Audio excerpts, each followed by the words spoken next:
Hey everyone, just wanted to put this out there. Covering Ajax Zappitello. This is a clip put together by the people at GLE about his matchup versus Conor Schellenberger last year. I'm sure a bunch of people have seen this game, just because of how important it was, and how good a game it was too. And I think a big reason is because of this matchup. So let's just look at the first clip. Um, this is Ajax here at X.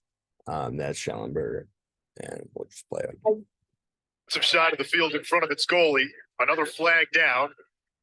Here comes Schellenberger against Zappitello, looking for a cross crease.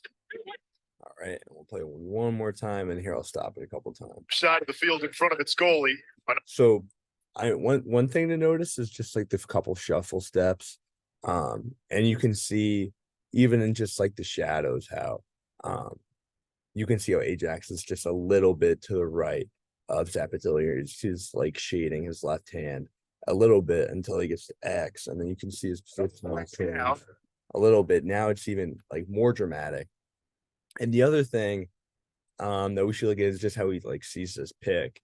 Because you can see how he can see it in one corner of his eye, but yet it doesn't like change his body positioning. His hips don't like open up necessarily toward the pick, or his head and shoulders, I should say. I mean, his hips do end up opening up to run with Schellenberger here, but his head and shoulders stay locked in on Schellenberger. They're not looking at the pick because, I mean, if you were to look at this pick guy, then Schellenberger can definitely split and go the other way, and he would look silly. So, um, I mean, that's one thing I think his takeaway in this clip. Here comes.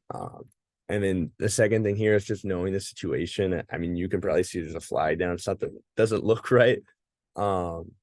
I was like trying to figure out the first time this guy number 20 is like a free slide here because they have like 7 guys. So I mean, in a normal situation, I don't think Ajax would be having his stick on Schellenberger's back in a position like that here. But I'm sure in this case he's almost inviting the middle because he knows that there is help there coming from an open guy.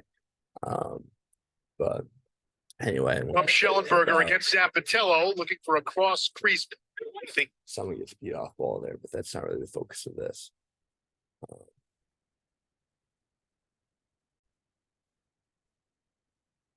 All right, now we'll look at one more clip. This is Zappitello here, and this is Schellenberger. I'll play it once full speed, and then we'll slow it down because a lot going on here. Zappitello marking him. Schellenberger. So you can see how this isn't a great clip for Zappitello. Schellenberger kind of gets the best of him here, but I'll play it back 0.5 and point some stuff out. So first thing, I mean, you can see he's in pretty good position here. He's denying. Schellenberger denies this pick from Schutz, and you see it doesn't bother Zappitello really at all. He's still in a good shading position, not allowing him to roll back to his right hand. Since Schellenberger's going to come and push with his left hand up that alley. And so, I mean, one of the things that Schellenberger does is like he changes speed really well. That's not really my area of expertise, obviously. But even here, Zappitello's in a good trailing spot. He runs the rail really well. You know, he clearly makes an effort not to like step over the goal mouth. You'll see like some younger guys try and like jump over the goal mouth, and that is you know, how you end up on highlight tapes, and also just not fundamental defense. But here, I may look like he's beat, but this is still a good angle. He's still got his stick is upfield. This isn't like his V-hold side. So that he's still in a good spot here. And one thing that Schellenberger does is he takes a couple steps to make it appear that he's getting into him. And here you can see Zappitello's like start to brace up, like that he's about to throw. He's about to try and bench press him and like throw a whack to follow. But obviously something goes wrong that, I mean, Schellenberger just changes speeds again. You can see how Zappitello's now got his stick out. He's ready to throw the whack. But Schellenberger's kind of already away from him because he wasn't playing the game that, Schellenberger's not playing the game that Zappitello thought he was playing. He's not trying to like get into him with his body. And Schellenberg is like using his footwork here to get away from him. And you can see that Zappitello's body language just like lunged over and he's not in a good spot. Yeah. And here, I mean, this is kind of another thing that you don't want to do, I would say, is that this back check, especially, I mean, you can see that like there's no double help coming. So even if you were to stand his left and somebody else would be on his right, um, you're kind of giving up the very middle of the field here, which isn't good. So I mean, in my opinion, I would keep the stick in your upfield hand best you can. Maybe it's not enough, but I would still think it forced some more upfield. Schellenberger misses the cage here, but this is I mean, this is target practice from this area of the field. So um yeah, I mean the lesson to take away from this is just be more settled. I don't think like that slap necessarily was necessary, but you want to make sure that you're always playing with your feet first. Because if he just gives a little push and like continues to shuffle upfield, continues to move upfield, that won't break you down as much, especially when you're going against a guy as quick as Schomburg.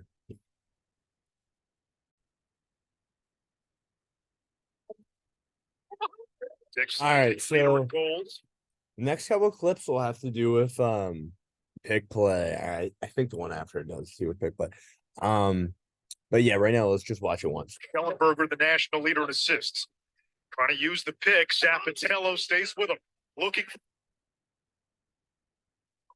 ball. All right, so the one thing you'll notice here is that Schellenberger clearly declares himself as a Dodger here. So there's almost no need to get ball pressure here because Schellenberger's about to just run right into your arms basically. And you have to deal with this pick too from Dixon. Leader in goals, so the pick ends up on his right side. You can see how, I mean, number 5's got the communication. You probably heard it. He's saying pick right, pick right, pick right. So it makes Zappitello's shoulders not have to open up, not have to like go out and find this guy because he already knows he's gonna be on my right side. And he's gonna go under this pick, and 5's gonna try and bench press this guy quickly, and they're both gonna stay. Burger, the national leader in assists. And one thing to note here is that automatically Zappitello's thought is like, I gotta get upfield. He gets all the way up to GLE, even though Schellenberg doesn't even come up that far. I mean, the one critique that you can have here is that all the space he gives allows him to feed to Dixon, who's like a inside All-American, basically. And that closing this space now is a lot more important than it would be at the beginning of the clip. So that's just something to think about because this feed Hello stays with is almost there. It's kind of hard to tell on video, but it feels like if Dixon handled it, that could definitely be a goal. So something to think about.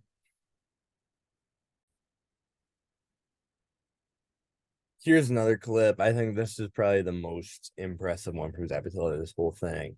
And I'll just play it here for you guys.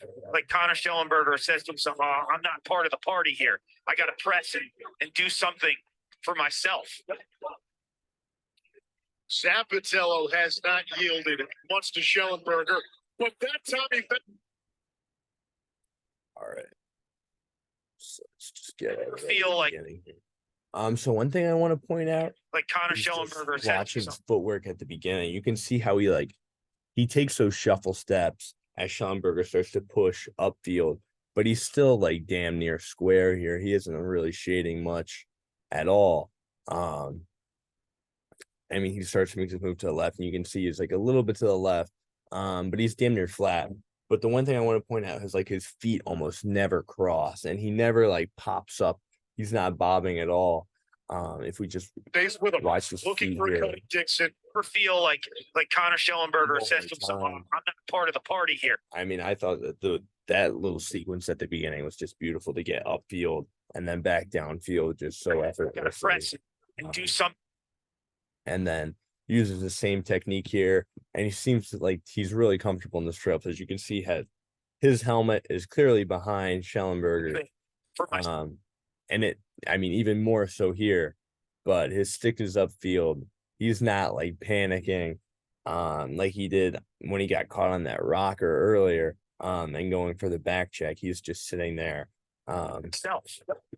And I mean, Schellenberger rolls back right into him, and because like he was in that trail spot, he's in a great place to play that, and he comes into the body, and I mean, does what defenders do. Like, there's no checks there. That's just your bench press getting him back underneath. Zappitello has not I mean, yielded. there again, probably time to close the space because Schellenberger doesn't seem like he's declaring himself as a Dodger. He's like in that feeding stance. And I mean, again, I mean, this is a team that has Cormier, McConvey, Dixon, three of the best inside guys in the last 5 years. So, Wants to and that's nasty, but that's not necessarily Zappitello's fault. And I mean, you can see a lot in the on-ball defense there that you should take away. So regardless of the goal, it really is good D.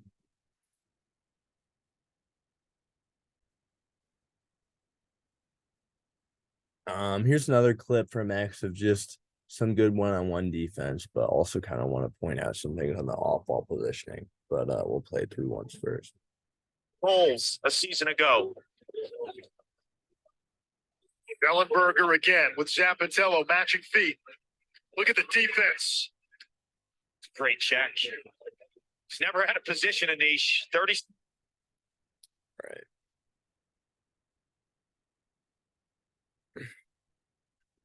A season ago. So with 61. You can kind of see this is Zappitello right here. Schellenberger's around here. This Zappitello's in a good spot. His hips are open. He just got a good angle to see both the Dodger here. I believe this is Schutz. Schellenberger's back here. Zappitello's in a good spot to see both guys. Marinson kind of it looks to me like it's just a really stretched out man defense where this guy is on this guy, this guy's on this guy, this guy's here. But this guy's your hot guy. And I think like because this hot guy's so defined, it allows Zappitello to play even lower. And I mean in our defense, we would want this guy higher up to make sure that he doesn't come to that pipe. And probably wouldn't want this aggressive of help, but maybe Schutz is some guy that they're scared of. Bulls a season ago. But regardless, you can kind of see how he just flows with the play. I mean, you can tell he feels Schellenberger move out to the right, and so his angle changes, and he's moving down there as the Dodgers coming down the alley, and he's ready to play this ball. And you can see he goes for the skip. He doesn't get it, but his feet are moving in that direction anyway, so it doesn't matter. He's in a good position shading left here. Schellenberger again with I'm again in a little bit of a trail position, but kind of exactly where you want to be as a defenseman here. This is and I mean, one of the things here is just anticipation, really. I mean, maybe this is just something that he's continued to see this rollback. I mean, this is something that we've seen in multiple flips now. But the difference here is that this is just a well-timed, like kind of anticipation move, where the one we saw earlier, I think, was more of a desperation move on a push not working out. But here he's played body, and now he's seeing, I mean, the back of his helmet. So I mean the stick's coming up. I think honestly you're kind of vulnerable to another rocker in this position. But regardless, it ends up working out here. And I think this is just the importance of preparation and knowing who you're going against and like knowing what you've seen so you can act on it in future plays. I think that this is a good example that stick opens up. great check. Allows him to mess up that dodge. So here's another clip I really like. And I think one thing just to focus on as I play this for the first time is just how low Zappitello stays on this dodge. Zappitello again defending Schellenberger. Schellenberger. It's loose.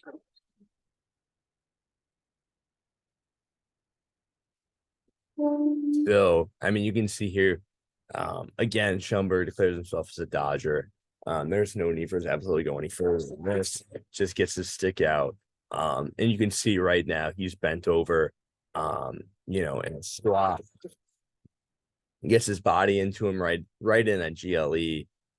You can see even here that Zappitello doesn't step ahead basically.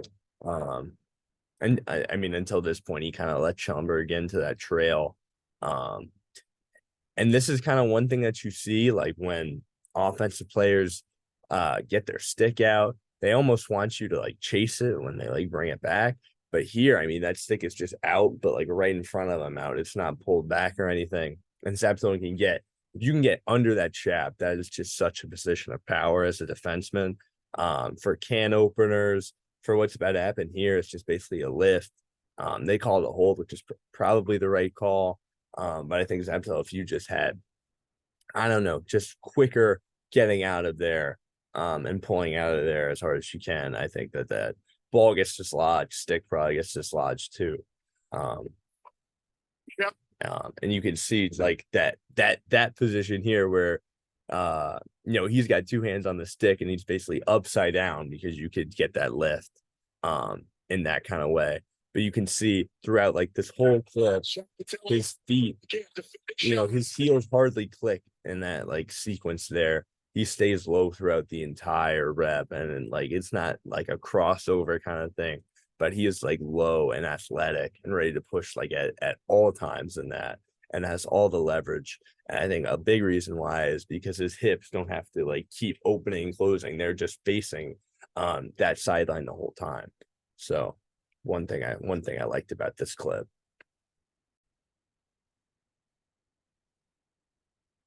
So I mean, we talked about Zappitello's off-ball positioning with this X guy earlier, kind of something I struggle with myself personally, because you kind of like to be there, you like to be as close to your guy as possible.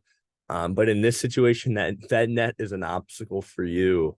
Unlike when they're dodging, where you have the advantage of going in the crease. Right now, it's like they're trying to use the net to get you stuck, and I think in this case is a good example of that. So let's just keep note of where Zappitello is in this play. So he's almost so concerned that he's going to that side of the net, and you can see by being here, I mean he's adding really nothing to the play. McCommy's got the ball over here. He's not helping with Dixon at all. He's giving that all to number one Makarn here. We just let it play a little bit. Short stick matchup. You can see he's not moving. I mean, in a perfect world, I would want him up here. I mean, not screening, but probably even maybe more to the inside. And if you get hung by Schellenberger, I mean, it is what it is. Maybe that's something that they scouted and didn't want, but I think that is definitely more than what you want. What happens in this play is that, I mean, you get so concerned with the Dodger here, where this guy number 8 not giving up a great shot. I mean, this looks like a shitty twister at this point, but you're kind of stuck by the net because you're not above it. You're not in a position of leverage. You're not in the skip lane at all. All those things that you get in an above the net position. So just something to think about as you position yourself off ball. I know that you guys might want to get out to feeders and might not want to get Dodgers because you're so concerned about like your on-ball defense, but helping the team out, especially in big games like this, and really all the time, just like being a good team defenseman, that's somewhere that you're going to want to be. So just something to keep in mind.